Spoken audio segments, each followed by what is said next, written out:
the transfer portal, which opened today, Tuesday, as we are doing the live show. I appreciate y'all for joining us here live.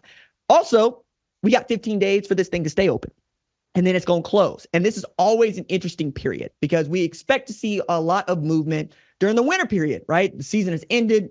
Bowl games are happening for some teams. They're not happening for others. We got a playoff to play through. We got National Signing Day. That's kind of changed. And as far as the schedule is going to go, we still got National Signing Day in February. But the spring portal is controversial. It's controversial because there are lots of old heads that don't think that anybody should be allowed to transfer at the end of the semester.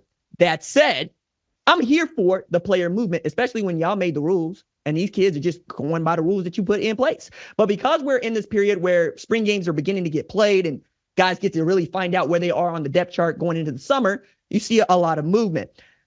There were over 1,200 dudes in the transfer portal during the winter period, right? We normally see over 1,000 guys go into the portal. And for perspective here, 11,000 players in FBS, right? The immediate movement is one thing. Moving and being able to play right away is getting on other people's skin. But anybody that's going into the portal during the spring is not necessarily somebody you're going to miss. And that's why I wanted to talk about this particular subject this way. If you have a player who is going into the portal and you don't know their name, you should not be worried. If you have a player going into the portal whose name you know, but remember not playing, you also should not be worried. So let's talk about who you should be worried about if you are a fan of a few teams. Now, number one here for me is Ohio State, because Ohio State has put together an all-star team. So much so that even Ohio State fans going, if we do not win a national championship, we have failed. Because you know, like I know, top to bottom, that is the most talented roster in all of football.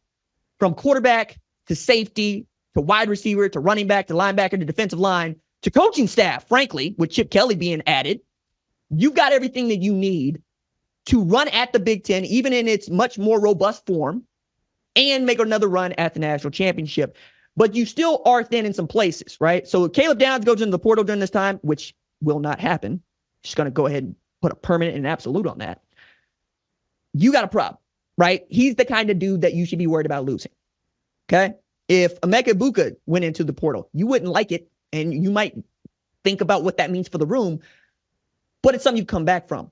Meanwhile, the deep cut here is Josh Simmons, who is playing left tackle at Ohio State, and you're not really great there, and he moved over from right tackle, and he went from a dude that committed a whole bunch of penalties in his previous era to last year just allowing three pressures in the last 5 games of the season. The offensive line was also a bugaboo in pass pro for that particular Ohio State team, and you upgraded. You paid Donovan Jackson his money, so he'll stay. You got in Seth Snaps McLaughlin in at Alabama, which I'm not really sold on, by the way, because that dude was botching too many snaps at Alabama for me to believe that he's not going to botch no snaps over there at Ohio State. And when you snap the ball to Lincoln Kienholz, I'm not always sure that that's Lincoln Kienholz's problem. That said, they have gotten better and they will continue to improve. But that would be one of those guys that I would keep my eye on for the next 15 days because it's not out of the question. I just don't see it happening because you need him so much and you're going to make him feel that. Then we can go south because I'm looking at Alabama and people are looking at Bama going, they need to add a lot. Why do they need to add a lot? Because they lost a lot, right? Nick Saban retired at a time when the portal was closed.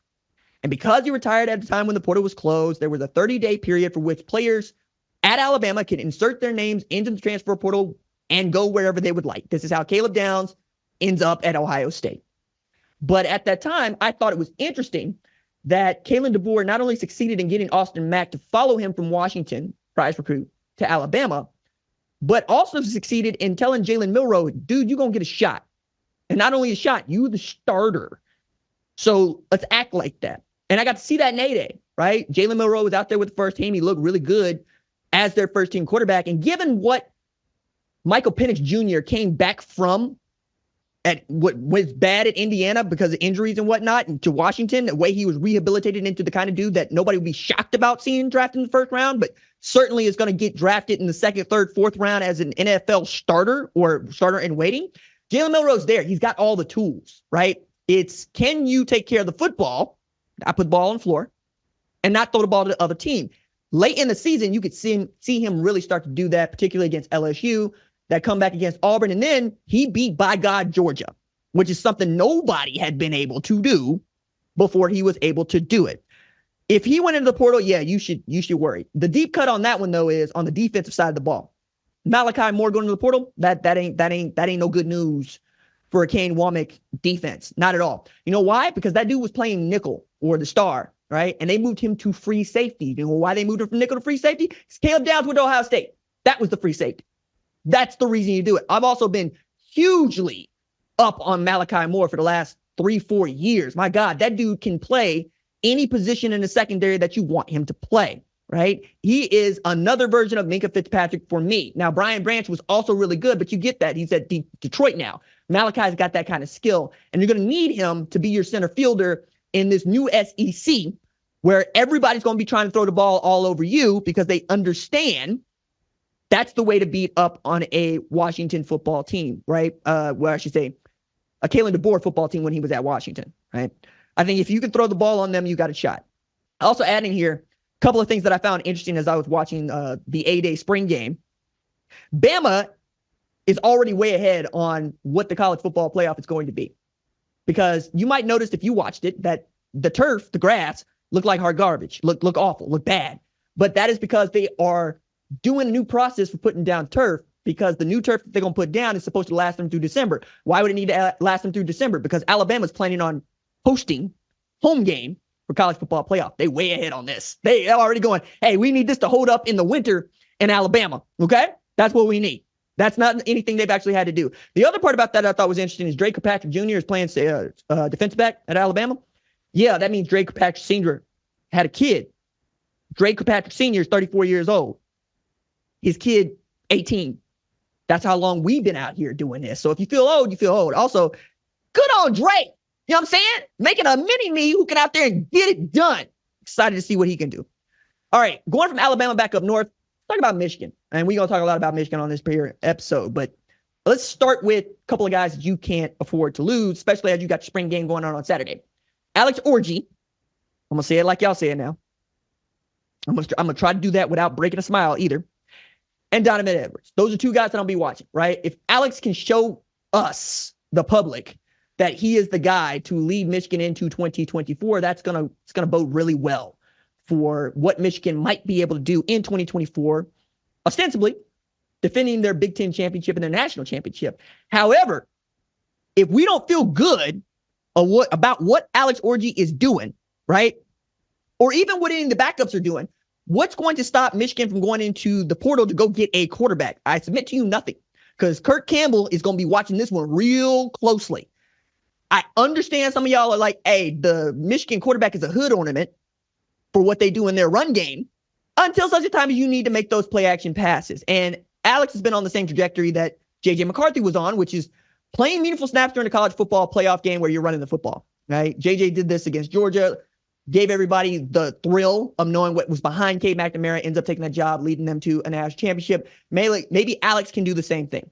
Other one is Donovan Edwards, because this is more or less his offense now, because he's seen what Blake Corum was able to do the last couple of years. Before that, Hassan Haskins. It is the same sort of power run game that Sharon Moore loves to employ. He is going to look at Kirk going, this is what we're going to do. And Donovan has been itching for this opportunity. Like, he showed us what he was capable of in a number of instances, one of which is at Ohio State in 2022 when Blake Corum went out with the injury and he busted up Ohio State's defense for a ton of yardage. And then in the Big Ten championship game later that year against Iowa, he's kind of got a few more carries, but not as many as we expected in the 2023. And now it's just him. This is going to be what Seven wants to do. If Seven goes into the portal, yeah, I would be terrified for Michigan. I don't think that's going to happen. I think that's got as much possibilities happen as Caleb Downs. But that's the way I would look at it, right? If these names ain't popping up for you, don't worry about the transfer portal. Going to the Big 12, I am very high on the Kansas Jayhawks. Really like Lance Leipold and the Kansas Jayhawks, okay? One of the reasons I really like them is because Jalen Daniels is going to be your starter, and Devin Neal is going to be your tailback. Devin Neal is the best tailback in the Big 12 that nobody gave enough credit to. And Jalen Daniels has Heisman Trophy potential. We had to talk about him just a couple of years ago as a guy that legitimately was contending for the Heisman Trophy in October of 2022. Okay? He's got it like that.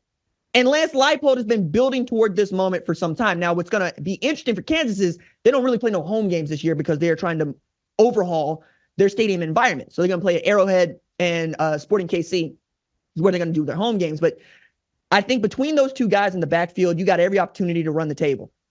It's just like that. Like they are good up front. They're good enough defensively, and Jalen can make those sorts of plays that we got to see against Texas, right? 2021. And then we got to see him when he's healthy make it 2022. And Devin Neal, I think, is on the precipice of a 1,500-yard rushing season. If it goes the way I think it can go, we're talking about Kansas winning double-digit games and playing in the Big 12 championship. Last player that I want to make reference to is also in the Big 12. That is Oklahoma State tailback Ollie Gordon, who this only happens in Stillwater. They throw a parade, they throw a party because that dude decided not to go into the transfer portal. Not to be too wild about it, but we saw Ollie Gordon run for nothing, not a zip zero against Texas. And that kind of took the shine off of whatever it is that Ollie was eating or doing during that middle to late stretch of the 2023 season. Because remember, that dude got all like 19 touches the first 3 games. Then Mike Gundy just kind of went to Casey Dunn and said, hey, hand the ball to the dude with the 0 on his chest and let's see what he can do with it. And that man was busting people up for 200 yards here, 200 yards there, running them past Oklahoma. Mad about that. But not running them past Texas, right? I think he's going to be the guy that we're most watching to get early Heisman hype. And we're going to get to see whether or not Oklahoma State is about it. But also in there, you got Alan Bowman, who is going to compete with Cam Rising for the Wooderson Award, 2 seventh-year quarterbacks. Starters. Wow. DJ Burns, come on down. You know what I'm saying? Like 26 years old playing high school football. I get older, they stay the same age. But maybe that experience pays off for Oklahoma State in what is going to be a very competitive Big 12, especially because, well, we're looking at this thing and they got some new members too. They got Utah, they got Arizona, they got Arizona State, and they got Colorado. If you like what you've seen, consider subscribing to the #1 college football show on YouTube, the Fox Sports app, or wherever you get your podcast.